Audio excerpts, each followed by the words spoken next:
G'day folks, welcome back to another Sims 4 speed build. Today we were planning on doing a create-a sim actually, and then EA decided to drop a new stuff pack on us. I didn't wind up doing any kind of reaction yesterday because I was on Twitter when it landed and I got to see everybody else's reaction come in, so it is what it is. Instead, I decided what I would do is do a small house of about 100 tiles. I think that if you count the stairs when we're done, it's 103. But you know, we gave it a good shot. We'll see what happens. Now, for those who might be wondering about the stuff pack that was mentioned, what stuff pack? It was a total surprise. It's tiny house living, I do believe.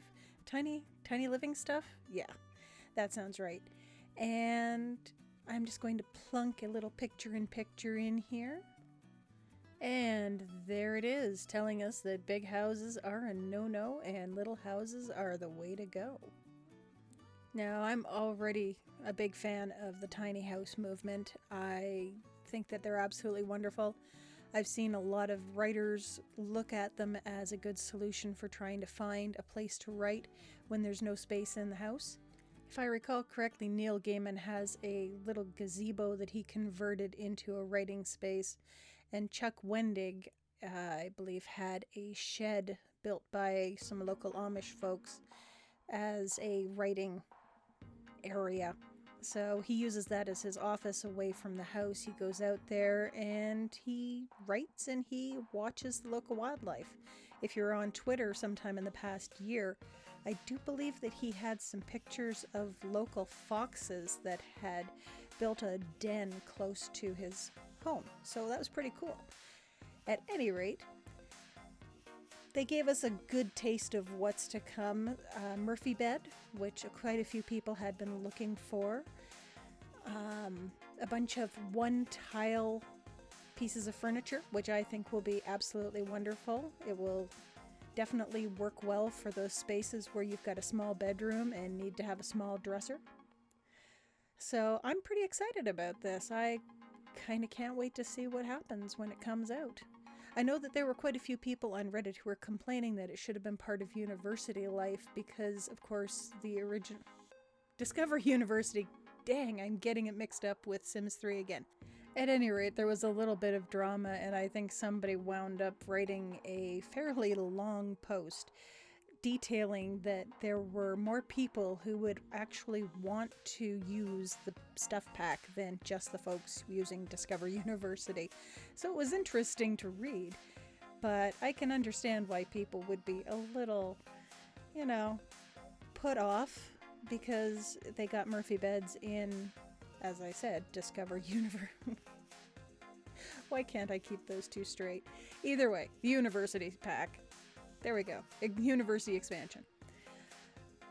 Working on the bathroom. Again, having a separation between shower and bathtub. And for a moment there, I was going to try and put in some curtains to divide off the area, make it look lovely. And then it just didn't work out. So we ditched that idea pretty quickly. We gave it a try, though. I'm not sure it would have worked. Kind of want the Sims to be able to get in to take their bath. I kind of figure that this is going to be like a bachelor pad, the kind of place where you're going to let a young fellow come in, get set up, maybe get started with a new wife or husband, and then move on to a larger house. This kind of reminds me of a post-war Canadian house. My grandparents had one that was very similar, a bit bigger. They had 2 children by the time it was built, so obviously they had a couple of extra bedrooms. At some point, I may try to recreate it. I may try to recreate both grandparents' houses because one of them was a traditional post-war Southern Ontario, and the other one was more of an Ottawa Valley post-war, post-Victorian thing. It's hard to explain. It took a lot of inspiration from the Victorian homes around it because the small Ottawa Valley town was mostly built in the Victorian time. And once again, back to the kitchens and living room. One thing I will tell you about that kitchen, I do not like those end pieces on the bottom. And I don't like them because they don't seem to match up with the end pieces on the top. I do like the clear cabinets. I don't like the fact that the end pieces don't match. Anyhow, fiddling around with roofs. At one point, I tried using a hipped roof to solve a problem and then decided, nope, we won't do that. And instead put in a fairly large gable. See, there's the hip and there's a gable. And then I just wind up making a small veranda and then extending that gable all the way across.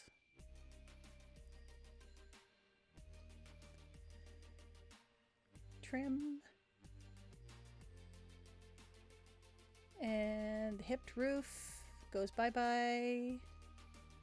Wait for it. Gone. Okay.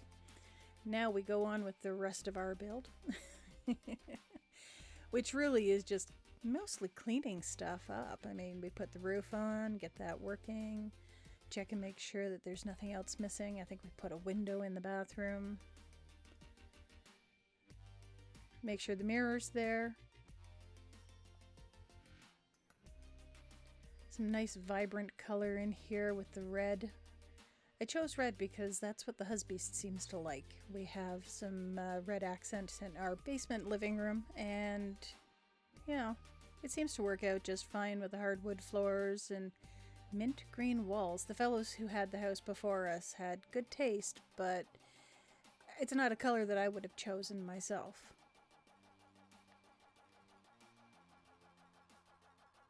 And it's about this time I realized that the house was facing the wrong direction, so I repositioned that bad boy. Made sure it was facing the right direction. Put in the walkway. Get ready to do a little bit of landscaping.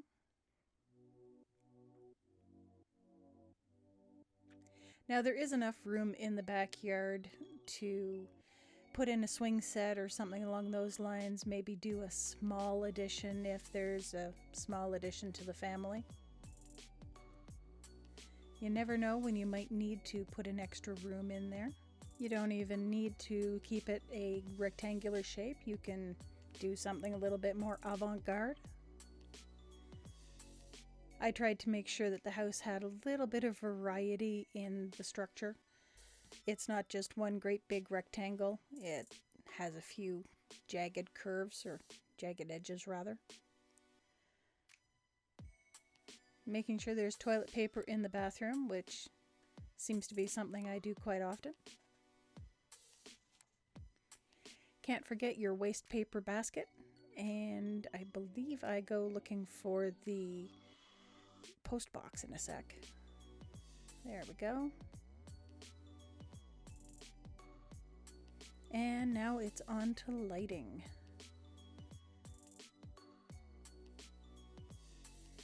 Getting rid of those pucks in the ceiling as best as possible. Try to make the place look a little bit more like a home rather than industrial. Not sure that I like the fixtures being different all over the place. It does have a little bit of lack of cohesion in that respect, but you know, you never know what you're going to find in one of these kinds of homes. Again, I did try to stick to mostly the base game stuff. I think I succeeded, but I may have been wrong. All right. And there we go. We are going to jump into pictures any moment now. As always, feel free to like and subscribe. Leave a comment letting me know what you thought of today's build.